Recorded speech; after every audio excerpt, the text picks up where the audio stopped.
E aí pessoal, está aqui com o professor Gustavo Miller, matemático, que veio para conversar com a gente sobre um assunto presente não só na computação, mas também na filosofia e na matemática, que é a lógica. Bem-vindo, professor, e fale aqui um pouco para a gente o que é a lógica, como ela está presente na matemática, no dia a dia da matemática, o que é a lógica para a matemática?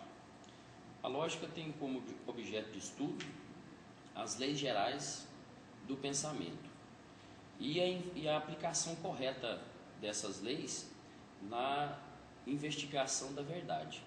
Então esse é o objetivo principal da lógica. É por meio da lógica que são criadas leis de argumentação.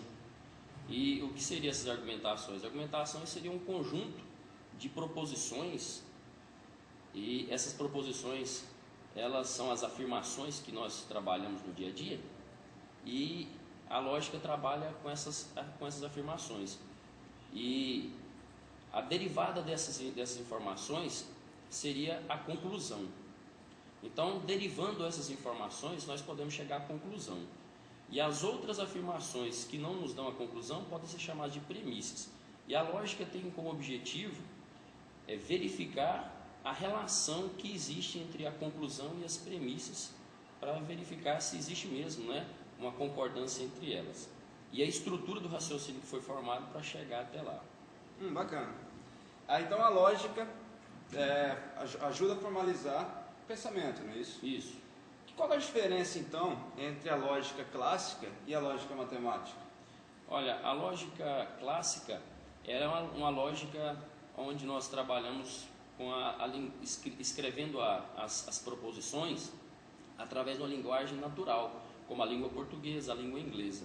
E a lógica matemática, que pode ser chamada também de lógica simbólica, ela tenta escrever as proposições através de símbolos matemáticos, fazendo assim com que as proposições podem ser mais bem escritas e analisadas para chegar a uma conclusão mais precisa, pois a linguagem natural, ela não pode trazer uma relação mais precisa, uma interpretação mais precisa, pelo fato dela ter algumas concordâncias, e trazendo essa escrita para a matemática através de símbolos, a gente pode chegar exatamente na resposta correta. E levando isso em consideração para a informática, os computadores eles têm mais facilidade de entender símbolos matemáticos do que uma linguagem natural. Então, por esse motivo, é muito melhor trabalharmos a lógica por meio de símbolos matemáticos, pois podemos relacionar isso com a informática de maneira clara. Os computadores teriam grande dificuldade de interpretar uma linguagem natural, que seria a lógica clássica. Então a gente trabalha a lógica matemática através de símbolos matemáticos para analisar melhor as proposições, os argumentos, e chegar a uma conclusão mais adequada e sem erro. Gustavo, no dia a dia a gente ouve muitas frases do tipo: isso não tem lógica, ou isso é lógico. Na visão da matemática, o que isso tem de realmente verdadeiro nisso? Antes de pronunciar se é lógico ou se não tem lógica, a gente deveria primeiro analisar os argumentos, que são as proposições. Porque, lembrando que a conclusão, ela é retirada derivando aí essas premissas, que são as afirmações. Então a gente, analisando as afirmações, a gente pode chegar na conclusão. Agora, a conclusão tem que estar de acordo com as afirmações que foram analisadas, que são as premissas.